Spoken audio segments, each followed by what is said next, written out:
समर्थ सम्यक संबुद्ध भगवान गौतम बुद्ध, भारतीय घटने शिल्पकार, या जगातील प्रकांड पंडित बोधिसत्व डॉक्टर बाबासाहेब आंबेडकर, या देशाचे राष्ट्रपिता महात्मा ज्योतिराव फुले, आरक्षणाचे जनक छत्रपती शाहू महाराज, बहुधनांचे राजे छत्रपती शिवाजी महाराज, या देशाच्या राष्ट्रमाता राजमाता जिजाऊ सावित्रीबाई फुले, माता रमाई, भीमाई आणि माता यशोधरा यांच्या क्रांतिकारी विचारांना विनम्र होत त्या ठिकाणी येळवण बौद्ध विकास मंडळ मुंबई तसेच ग्रामीण आणि भीमसैनिक कलामंच, या कलामंचाचे प्रमुख कार्यकर्त्या आणि सर्वच इथे उपस्थित असलेले आमच्या मंडळाचे कार्यकर्ते, सल्लागार, बंधू आणि भगिनी, धम्मचक्र प्रवर्तन दिन, परिवर्तन नाही प्रवर्तन.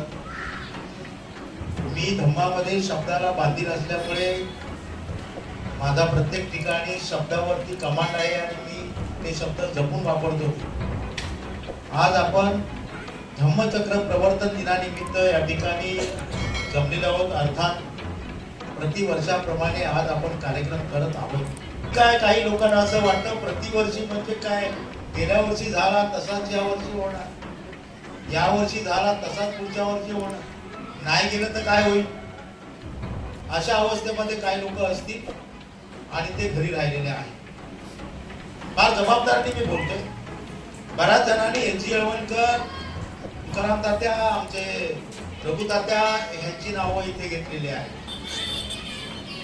मी स्वतः त्या लोकांना पाहिलंय, अनुभवलंय. त्या लोकांची भाषा कशी होती, त्याने मंडळ कसं चालवलं, मंडळाचं लौकिक राजापूर तालुक्यातच काय तर संपूर्ण कोकण प्रांतामध्ये अशा पद्धतीने त्यांनी ते लौकिक सांभाळलं हे तुम्हा आम्हा सगळ्यांना माहित असेल. आणि म्हणून आणि येळवणकर म्हणून आम्ही जेव्हा बोलतोय आणि धम्मावरती बोलतोय,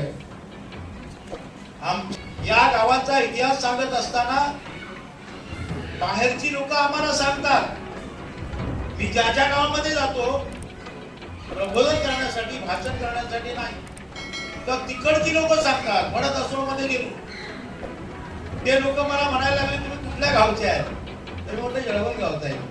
पण याची येळवण म्हटलं ते माझे आजोबा आहे. मी इथे येळवणकरांचं नाव सांगितलं नाही, कारण आम्हाला काय छोटं मोठं कळतं आणि जे काय समजतं त्या आधाराने आम्ही बोलतोय.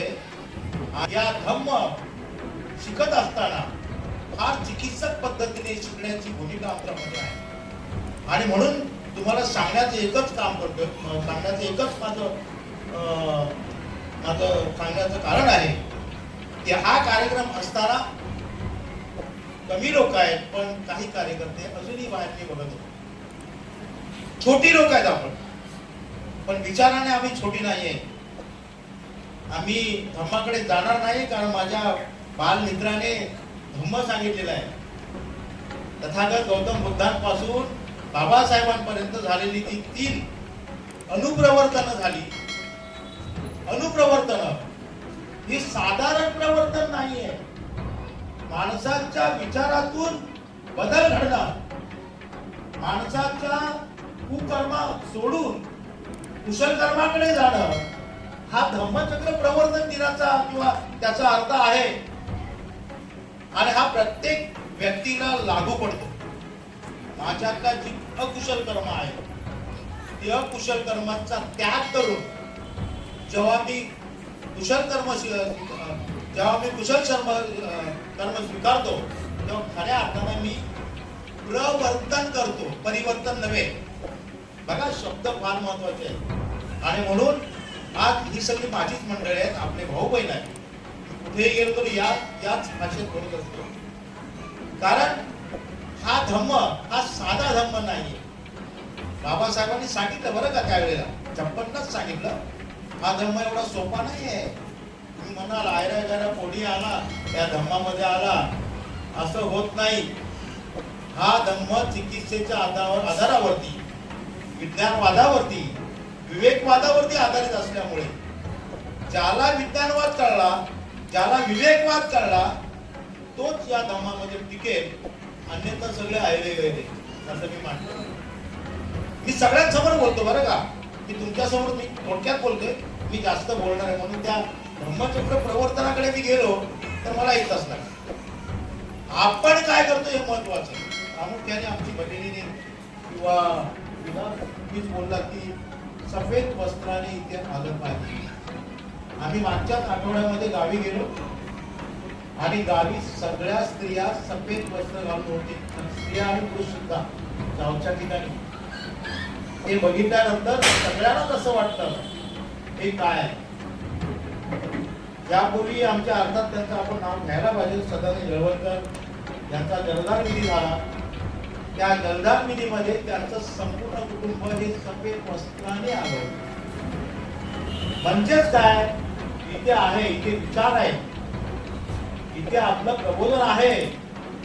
असंच आपलं मंडळ नाही, इथे फार मोठा बेस आहे. हो, या मंडळाला फार मोठा बेस आहे, फार मोठा इतिहास आहे, जो आमच्या आजोबा पंजोबांपासूनचा इतिहास आमच्या आजोबांनी सांगितलेला आहे.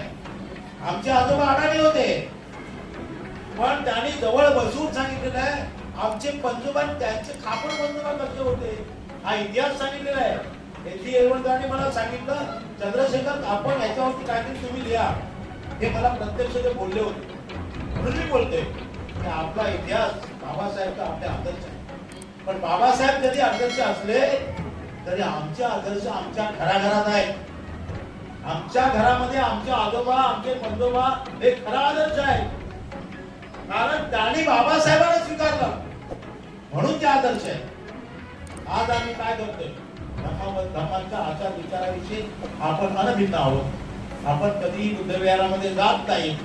हा माझा कदाचित चुकीचा अर्थ पण असेल, पण तरी सुद्धा मी सांगतोय की आज हा धर्म सोपा नाहीये. एखाद्याला बोललं की पटकन राग येतो. हा राग कशासाठी असला पाहिजे? विचाराचा राग असेल तर विचाराने तो पुढे आणला पाहिजे, तो मनात ठेवून फायदा नाही. आणि म्हणून पूर्वीच्या लोकांना, आमचे आजी आहे तिथे अतिशय नम्र, आणि मी आता येत नाही इकडे, पण पहिला मी महिन्यातून एकदा माझी फेरी असायची. काय काळजी आहे, काय प्रेमळपणा आहे. हा प्रेमळपणा आम्ही आमच्या पिढीत आधीच्या पिढीतनं शिकलेलो आहोत. आणि म्हणून म्हणतो धम्मचक्र प्रवर्तन दिनाच्या निमित्तानं आपण संकल्प केला पाहिजे. काय संकल्प केला पाहिजे? धम्मचक्र प्रवर्तन दिनामध्ये काय काय कुशल कर्म आपल्या धम्माने आपल्याला सांगितलेले आहे. अहो साधच काय तर बाबासाहेबांनी पंचशील संविधानामध्ये दिलेलं आहे. बाबासाहेबांनी पंचशील संविधानामध्ये दिलं. आणि म्हणून मी प्रत्येक ठिकाणी सांगतो, बाबा रे, या भारताचा नागरिक स्वतःला म्हणून घ्यायचा असेल तर संविधानाचं ते पंचशीलचं पालन करा. सगळ्या समाजासाठी, कुठल्याही धर्माचा असू दे, कुठल्याही जातीचा असू दे. तुम्ही खरंच असं म्हणत असाल की या देशाचा मी नागरिक आहे, हा नागरिक असंच नाही होणार. बाबासाहेबांनी तिथे सुद्धा सांगितलं तुम्हाला पंचशील पाळावं. पंचशीलेमध्ये काय आहे? जीवन मार्ग आहे, मी कसा वागला पाहिजे. एक जण असं म्हणतो, व्यक्ती आजारी पडतीच नाही, त्याचं उत्तर आहे त्याचं औषध पंचशील. कारण नैतिकतेच्या आधार आपल्या शरीरामध्ये बरेचसे आजार हे असे असतात की डोक्यामध्ये काहीतरी म्हणून घेतो आणि मध्ये आजारी पडतो.